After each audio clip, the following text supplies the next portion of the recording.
বিয়ের পিঁড়িতে বসতেই বরের হাতে এলো চকচকে BMW গাড়ির চাবি, ব্যাগে ভরা নগদ 1 কোটি টাকা, আর সাথে থরে থরে সাজানো হিরে জহরত।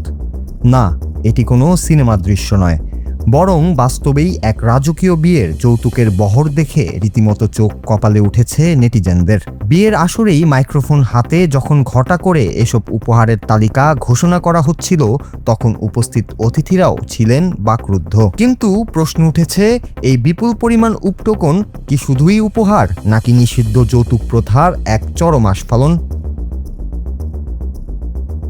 সামাজিক যোগাযোগ মাধ্যমে ঝড়ের গতিতে ভাইরাল হওয়া একটি ভিডিওতে দেখা যায় আলোকসজ্জায় ঘেরা বর্ণাঢ্য এক বিয়ের মঞ্চ।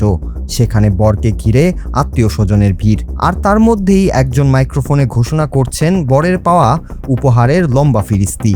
ভিডিওর দাবি অনুযায়ী উপহার হিসেবে বর পেয়েছেন একটি BMW গাড়ি, নগদ 1,11,00,000 টাকা এবং মোট 71টি দামি গহনা, যার মধ্যে রয়েছে 11টি হীরার, 42টি স্বর্ণালংকার এবং 18টি রূপার গয়না। অবাক করার মতো বিষয় হলো, শুধু বর নন, বিয়ের সম্বন্ধ করা ঘটককেও উপহার দেওয়া হয়েছে একটি বিলাসবহুল গাড়ি, এমনকি তার কর্মচারীদেরও দেওয়া হয়েছে দামি বাইক। চোখ ধাঁধানো এই চাঞ্চল্যকর ঘটনাটি ঘটেছে ভারতের উত্তরপ্রদেশের গাজিয়াবাদে। যদিও দেশটিতে গত 60 বছরেরও বেশি সময় ধরে যৌতুক প্রথা আইনগত নিষিদ্ধ, তবুও প্রকাশ্য দিবালোকে এমন আড়ম্বরপূর্ণ লেনদেন নতুন করে বিস্ময়ের জন্ম দিয়েছে।